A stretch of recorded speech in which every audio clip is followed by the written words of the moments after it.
Good morning class 8। History chapter 2 हम लोग पढ़ रहे थे फ्रॉम ट्रेड टू टेरिटोरी, है ना।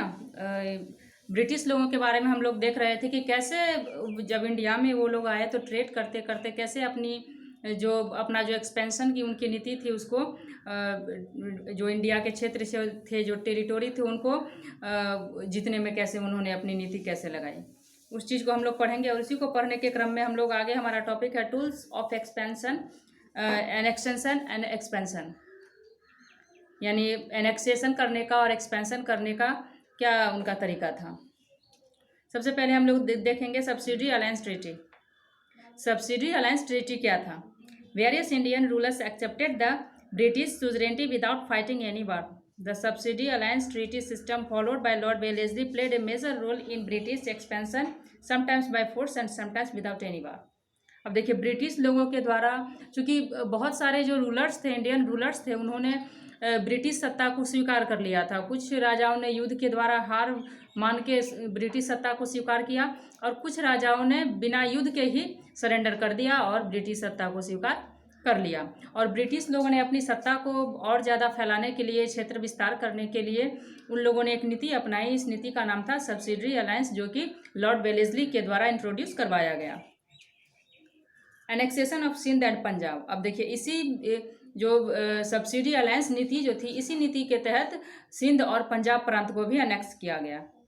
After having brought the major Indian state under their influence through the subsidy alliance system, the British wanted to bring them under direct control through annexation, है ना। क्योंकि बहुत सारे क्षेत्र ब्रिटिश के under में थे, लेकिन इन क्षेत्रों पर ब्रिटिश कंपनी जो थी या फिर ब्रिटिश लोग थे, वो डायरेक्ट कंट्रोल चाहते थे।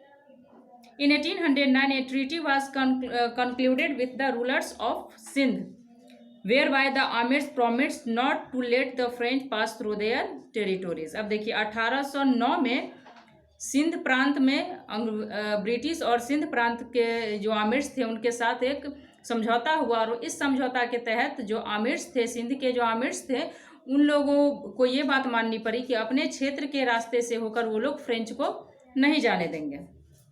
In 1809, the British wanted to annex Sindh so they accused the Amirs to plotting against the English. Sindh was annexed by Sir Charles Napier in 1843. लेकिन ब्रिटिश लोगों की नीति तो थी सिंध को पर कब्जा करने की, सिंध को एनेक्स करने की, तो इसलिए उन्होंने सिंध के जो आमिर्स थे उन पर आरोप लगाया कि आप लोग हमारे साथ जो समझौता आप लोगों का हुआ है उसको तोड़ रहा है, उसको आप लोगों ने तोड़ दिया है, और ऐसा आरोप लगा के उन लोगों ने सिंध पर कब्जा कर लिया, है ना। और सिंध पर कब्जा करने में जो, चूंकि 1843 में इन्होंने, अंग्रेज ने सिंध पर कब्जा किया, और ये कब्जा जो किया गया ये सर चार्ल्स नेपियर के द्वारा के नेतृत्व में कब्जा किया गया सिंध पर। The Sikh state of Punjab had expanded under Maharaja Ranjit Singh. The British forced him to sign the Treaty of Amritsar in 1809, in which Ranjit Singh promised not to expand beyond the east of the river Sutlej. अब देखिए, उस समय पंजाब पर महाराजा रंजीत सिंह का शासन था। तो महाराजा रंजीत सिंह जो थे एक प्रभावशाली और शक्तिशाली राजा थे, तो राजा रंजीत सिंह के रहते हुए पंजाब को एनेक्स करना संभव नहीं था। तो ब्रिटिश लोगों ने महाराजा रंजीत सिंह के साथ एक ट्रीटी की, जिसको ट्रीटी ऑफ अमृतसर कहा गया। ये ट्रीटी 1809 में साइन किया गया, और इस ट्रीटी के अंतर्गत महाराजा रंजीत सिंह से ये कहलवाया गया कि सतलुज रिवर से ईस्ट की तरफ वो अपने साम्राज्य का विस्तार नहीं करेंगे। After the death of Maharaja Ranjit Singh 1839, there was a struggle for power. In 1843, Dilip Singh, the son of Maharaja Ranjit Singh, succeeded to the throne. The British defeated him and annexed Punjab in 1849. अब 1839 में महाराजा रंजीत सिंह की मृत्यु हो जाती है। तो महाराजा रंजीत सिंह के मरने के बाद गद्दी पर बैठने के लिए लोगों में स्ट्रगल होने लगा, उनके जो उत्तराधिकारी थे उनमें स्ट्रगल होने लगा, और 1843 में महाराजा रंजीत सिंह के पुत्र दिलीप सिंह राजगद्दी पर बैठते हैं। और चूंकि दिलीप सिंह राजगद्दी पर बैठते हैं, लेकिन दिलीप सिंह उतने प्रभावशाली और शक्तिशाली राजा नहीं थे, तो 1849 में ब्रिटिश ने उनको हरा दिया, और हराने के बाद पंजाब को एनेक्स कर लिया, पंजाब को जीत लिया, और पंजाब, इस प्रकार पंजाब पर ब्रिटिश का डायरेक्ट कंट्रोल हो गया।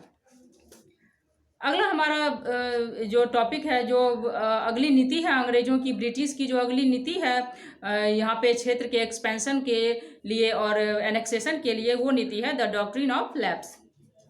Lord Dalhousie device the doctrine of lapse, है ना। डॉक्ट्रिन ऑफ लैप्स जो नीति थी वो लॉर्ड डलहौजी के द्वारा भारत में इंट्रोड्यूस करवाई गई।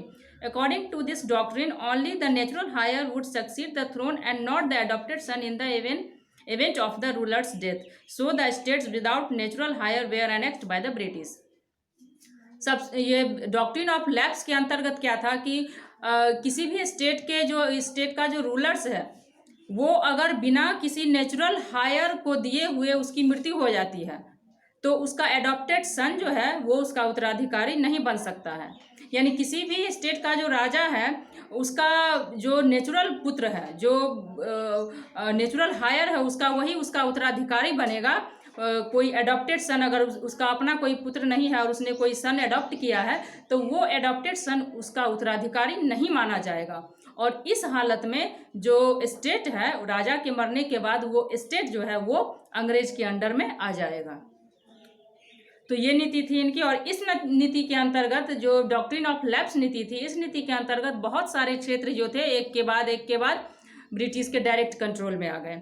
जैसे देखिए one kingdom after another was annexed simply by applying this doctrine. जैसे सतारा 1848 में, संबलपुर 1849 में, उदयपुर 1856 में, नागपुर 1854 में और झांसी भी 1854 में, इन क्षेत्रों को एनेक्स कर लिया गया डॉक्ट्रिन ऑफ लैप्स के अंतर्गत।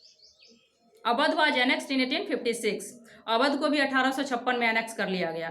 This created a lot of unrest among the Indian soldiers in the British army as most of them came from Awadh and the surrounding countryside, they revolted against the British. अब जब 1856 में अवध को annex किया गया तो उस समय जो सेना थी उसने रिवोल्ट करना शुरू कर दिया। चूँकि ब्रिटिश आर्मी में जो उस समय जो ज़्यादातर सिपाही थे उसमें अधिकतर सिपाही अवध के और अवध के आसपास जो ग्रामीण इलाका था उसी ग्रामीण इलाका के सिपाही लोग थे। तो उन लोगों ने, चूँकि अब उन लोगों तक ये समाचार पहुंचा कि अवध को एनेक्स कर लिया गया है, तो उन लोगों ने धीरे धीरे रिवोल्ट करना शुरू कर दिया, है ना। तो ये दो नीतियों को हम लोगों ने पढ़ लिया। सबसे पहले हम लोगों ने एंग्लो मैसूर वार पढ़ा, उसके बाद एंग्लो मराठा वार पढ़ा और देखा कि कैसे एंग्लो मैसूर वार के बाद सबसे पहले तो बैटल ऑफ पलासी, ना बैटल ऑफ पलासी हुआ, उसके बाद बैटल ऑफ बक्सर हुआ, उसके बाद एंग्लो मराठा वार हुआ, उसके बाद एंग्लो मैसूर वार हुआ, उसके बाद एंग्लो मराठा वार हुआ। और कैसे ये सारे वार जो थे, इन सारे वार के माध्यम से अंग्रेजों ने जीतते हुए कैसे इंडियन जो क्षेत्र था, इंडियन टेरिटोरी को कैसे जीतना शुरू कर दिया और कैसे डायरेक्ट कंट्रोल इस पर करना शुरू कर दिया और कैसे यहाँ पे अपना पैर जमाया। और उसके बाद अपनी नीति जो सब्सिडी अलायंस नीति थी या फिर डॉक्ट्रिन ऑफ लैप्स नीति थी, इस नीति के तहत कैसे यहाँ के क्षेत्र पर डायरेक्ट कंट्रोल किया। तो इस चीज़ को हम लोग पढ़ चुके हैं। अगला जो हमारा टॉपिक है एडमिनिस्ट्रेटिव स्ट्रक्चर, उसको हम लोग कल पढ़ेंगे कि अंग्रेजों का जो शासन चलाने का तरीका था, जो प्रशासनिक तंत्र था वो कैसा था, उसको हम लोग कल पढ़ेंगे।